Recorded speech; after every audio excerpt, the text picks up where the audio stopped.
back in the shop with another project. You've seen it in the thumbnail. This is a new to me board that is I coach my son's high school lacrosse team, and he and I were at a fundraiser of, basically it's for a local sort of a Goodwill type place called Savers, where families have to bring a bunch of like clothing and, you know, whatever. And one family showed up with this deck, and I saw it and I was like, that ain't going in the giveaway pile. And they didn't, it wasn't even theirs. It was like the neighbor down the street was like, I got a whole bunch of crap I want to get rid of. You want this thing? And we can put it in with your pile. And I was like, they were like, sure. And so they brought it and I saw it and I'm like, I'll take it. It's got a bashed in nose, really rusty bearings. I'll show you some close-ups in a minute. But it's a Sector 9 longboard, and it's it looks pretty cool. So I don't have one, now I do, and I got to refurbish it. So my goal is to re-grip it, fix the nose, de-rust the bearings, and try to use them again if I can, and basically have this be the cost of grip tape. And I got a new cruiser board that I can enjoy. So yeah, let's get to it. Here's some close-ups. I feel like the music from Star Wars should be playing right now.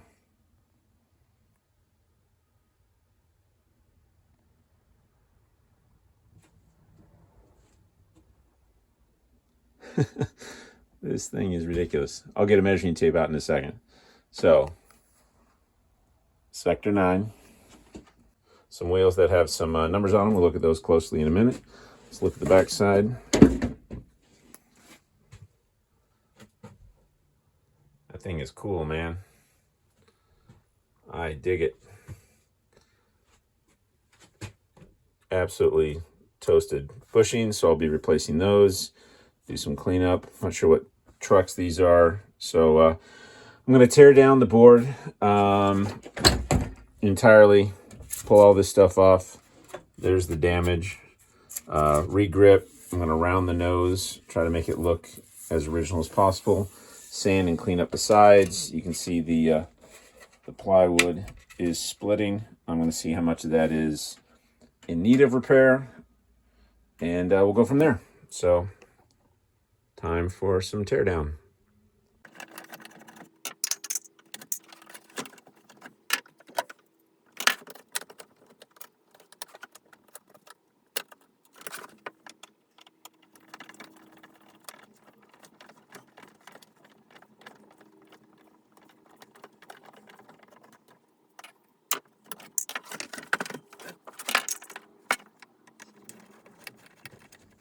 So that hardware is so rusted on there, I've got to let it soak for a little bit. So let's take a closer look at these bearings. Let's see.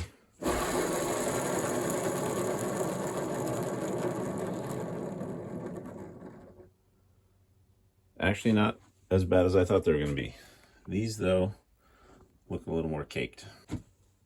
While that stuff is sitting there, I'm going to take the wheels off. This wheel has no nut on it,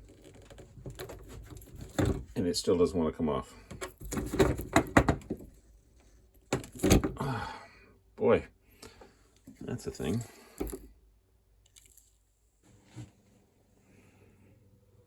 Got this one off with little thwacker hammer.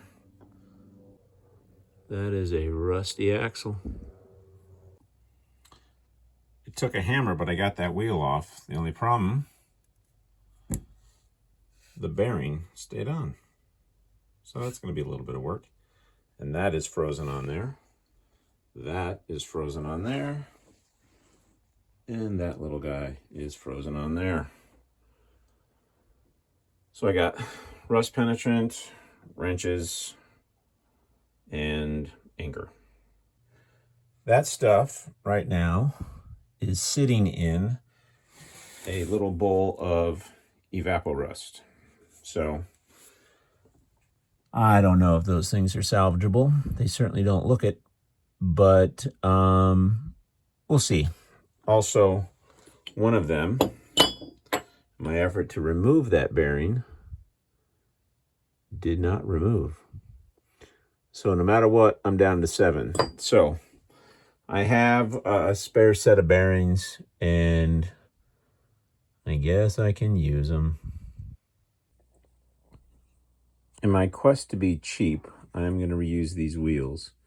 They are not in the best of shape, but they'll be fine. So 76 millimeter 78A, 9 balls brand, whatever that means.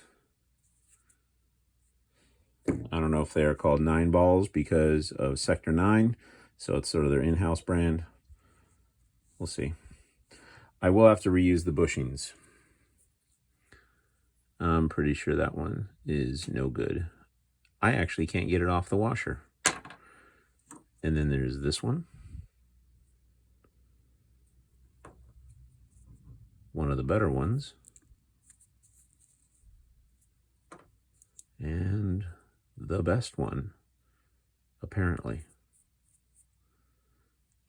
So those are garbage, but I've got some spares. So checking out the trucks. This one is obviously a venture of some kind. I'll do some research and put the name here if I learn what it is. But right now, it's generic venture. Okay. This one is not. It has rubbed through to the axle here, though that looks like it's probably the result of a wrench getting in there. And it is a Crooks. So again, when I learn a little bit more about what this is, it'll scroll right along here. So they are both still usable, though I've got to get that bearing race off. That's going to be a bit of a pain, I think, but I'll give it a shot. I'll be dipping that in that to sit for a while I attend to the deck. Let's remove the grip tape, shall we? I may end up using that. I have a complete normal like 33-inch plus a strip that big and a strip that big. So these are left over from the penny board build. So I've got enough. I just got to figure out what pattern I'm going to go with. Probably not going to copy this one. I definitely want to leave that exposed. So we'll see how this stuff comes up.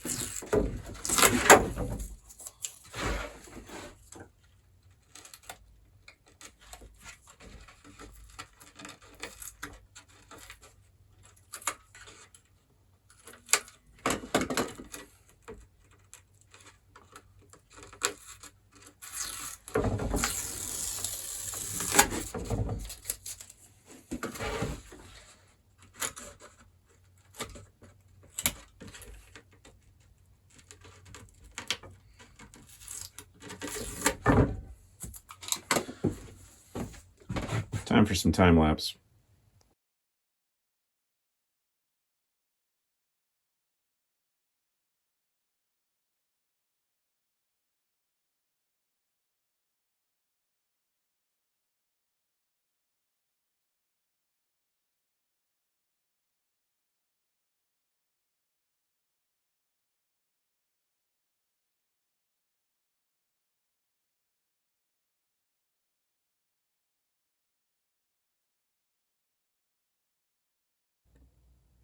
That's a lot of mess.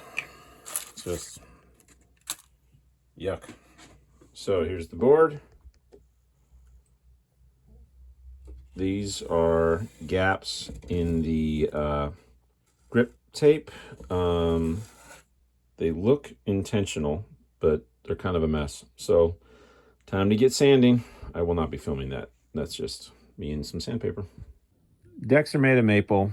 This is a chunk of maple. Okay, so it's just some scrap wood that I had.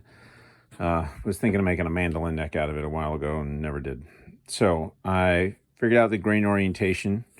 So grain is going this way in the flat sheet. So I cut out that notch and I have glued it in to rebuild the nose. I sanded the nose down smooth to get rid of the chip out, and now I've got it clamped in. I can now sand that smooth. It will still be cut off a bit, right, because the nose was blunted a bit, but I don't have to cut too far back. I can have the nose fairly close to stock. And then here's the board after all the sanding. Nice and smooth. This stain here is where there was a deliberate, I think, stylistic seam in the grip tape, perhaps because of the width grip tape normally comes. This, I think, was probably just a scratch. I'm going to do some reinforcement back here around the holes. Same up here. Probably address the tail, which is splitting a little bit. And there's some areas on the side that are splitting. So deck needs some work, but I've got the patience, I got the tools, and I know what I'm doing, pretty much. I got that bearing off, but it did require a grinder. You can see there a couple tiny nicks where I actually got into the axle. Nothing that will cause structural issues, so it's fine. Also notice this is a Venture, and it says there awake, whatever that is. So again, gotta look it up. So I'm gonna put the trucks back together while the board nose is drying, and then clean off what I can of those to see what is salvageable in the hardware department and what I gotta track down. So everything's out of the rust bath, or the evaporust bath, and 8 mounting bolts, 2 that didn't quite get unrusted, and I think they go with the unrusty cleaned up, and go with these 2 bolts. The rest of these seem to match. I'll reuse them. There's no reason not to. These are the actual bolts that were super rusty, and now they are looking decent. I have rebuilt the trucks. This set of bushings, that looks a little warped. I think this might be a little bent. Yeah, it is. Anyway, these bushings are probably almost cooked, but not yet. And they fit inside here, inside the actual axle housing, better than these, which were my spares. These are some Shorty's medium hard in red. All the hardware was there, but these barrel cylinders in the bottom did not fit up inside there. Fit perfectly fine in the washer, but not up in here. So I'm gonna go with those. I don't plan on riding this board a ton, so I don't really need to use those just yet. There is a chance that I'm gonna be putting these on one of my other boards anyway. So now I've got to do some bearing assembly with the wheels. I got new bearings that I've just been holding on to, so I'm just going to use them up and go from there. Okay, what I'm about to show you is going to look absurd. I'm a woodworker, and we have a firm saying, which is you can never have too many clamps.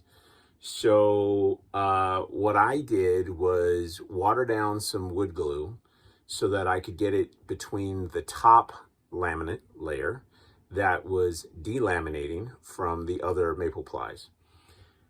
You water it down, kind of pry it open a little bit with a screwdriver tip, slot screwdriver tip, and then I use a little piece of sort of firm paper or thin cardboard or something like you would get in a label. What I ended up using was a chunk of the label from a set of OJ's wheels that I had. So you can then use that to sort of slide in like a credit card going into a slot like a gas pump, the glue to get a little bit farther down between the laminations rather than just on the outer edge. And because it's thin, it kind of wicks down there anyway. So tip if you ever need to relaminate, if you got a part of your board that's starting to split apart and you want to preserve it. I'm going to way too much trouble for what is probably a $50 or $75 board. but I like to restore old things. I like old things that can be kept going rather than buying something new. This was free to me, so all it cost me is my labor. So let's get to, it's just ridiculous. I warned you it's ridiculous. Underneath all that crap is the board. So you can see it wicking out here between the layers. Got some squeeze out, as we call it. Squeeze out there. And then what I did was there were some cracks around the mounting holes. You can see one there. And I just basically put some of this really thin set glue over the top. It'll wick down in there, firm that up a little bit. All this stuff eventually I'll just sand off. There's a little bit in the tail. You can see some of the cracks there. And it will just sort of improve the structural integrity. It will not restore fully, but it will improve. And then you can see down there, that's the block of maple that I glued into the nose, because I just came in with a sanding orbital sander and I shaved it smooth, kind of scooped it out. That's why you can see this thing is curved. Clamped this in, sand it flush, and this will largely blend in with the rest of this.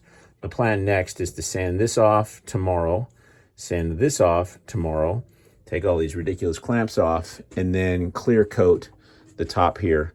I don't know that I'm going to do anything on the bottom because I do not want to disturb that really cool paint. But you can never have too many clamps. And believe it or not, I still have more. This is my clamp rack in the shop. So I took all those. That's the big boy. Got some more over there. Got some more over there. Got some spring clamps there. And I got some more spring clamps there. They're everywhere. But this thing is going to be in better shape. And that's the goal. Okay, all the clamps are off. I'm going to give the top a good sand, except for that section right there. And then coat it with some clear coat. Sanded smooth. Again, except for that part. You can hear the difference. And then there's the nose. Repaired. Not perfect. Some gaps still. But that's all right. It's about being better. Not sure if you can tell, but the clear coat is on. Yeah, there you can see some of the shine. Just about sealing it from the weather. Not really much else.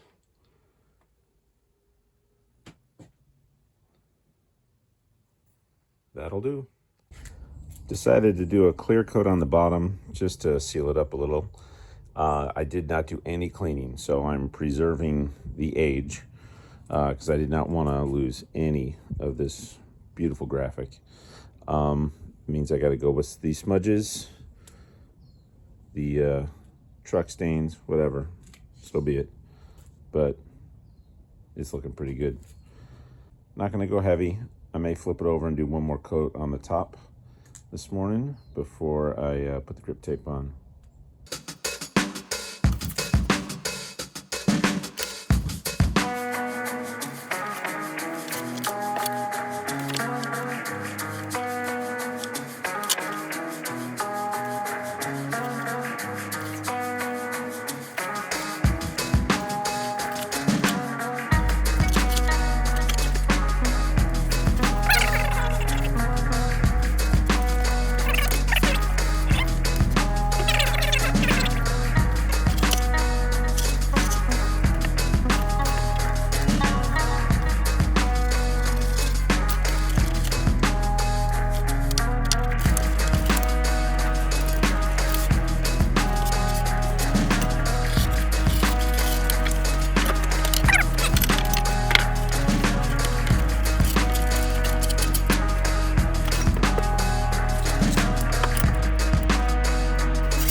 So here it is.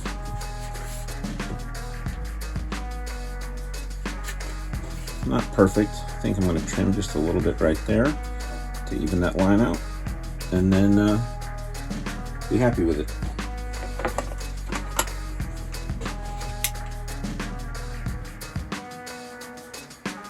By no means perfect, but using what I've got.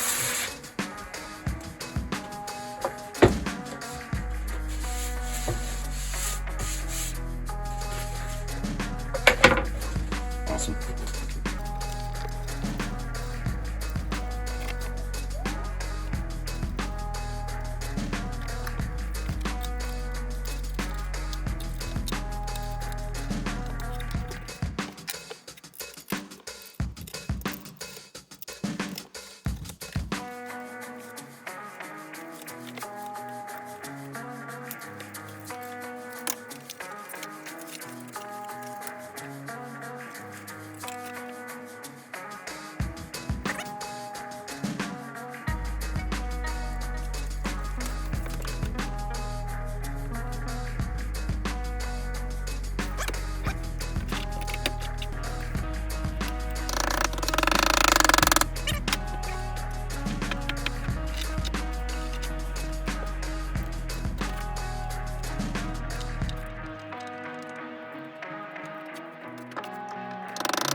All done.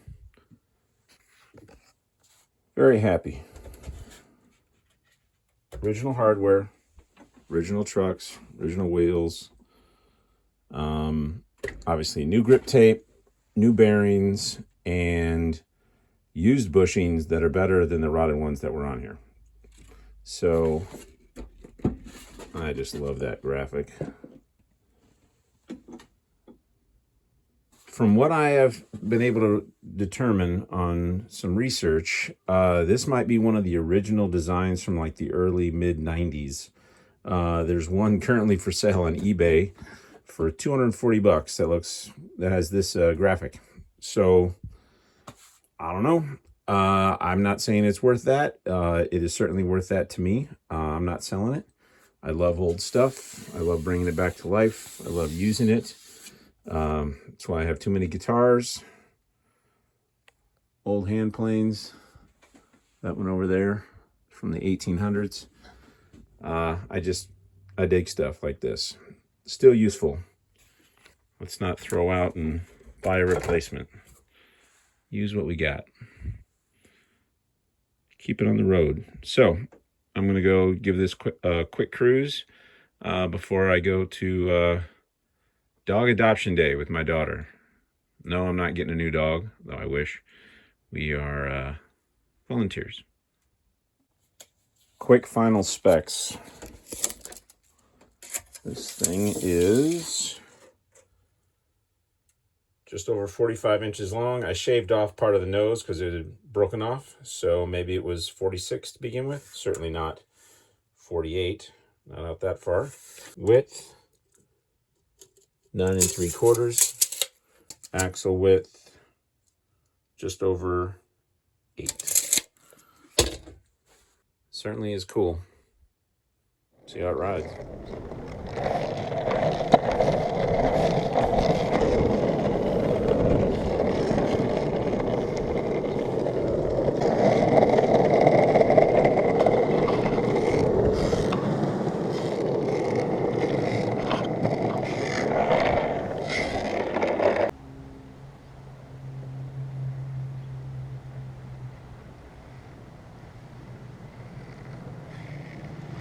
Well done. Just a really fun board. Couple things though. Number one, the wheels are not gonna work. They're fine, but they hit little rocks hard. So though they may have originally been a 78A, I'm pretty sure they've hardened up over time. So I'm gonna look at getting some Cloud 9s similar to what I have on the Apex original, and then maybe a little bit bigger. because I think those are 70s and this had 76s on it. But I also think it would help to get wider wheels. The ones on this that it came with, the 9 balls, are pretty narrow. They look like they might be a wide one for, you know, a shorty deck, but for this thing, they're a little narrow.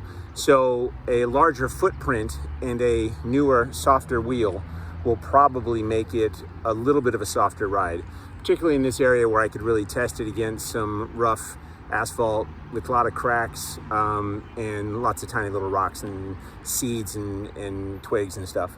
So I never ate it. It never stopped me dead, but I could feel that a little bit more than I was expecting. So it's a $30 investment in what is a really cool board. I just love the surfer carving style, and that's a lot of fun. I'll end this one with thanks for watching. I appreciate you.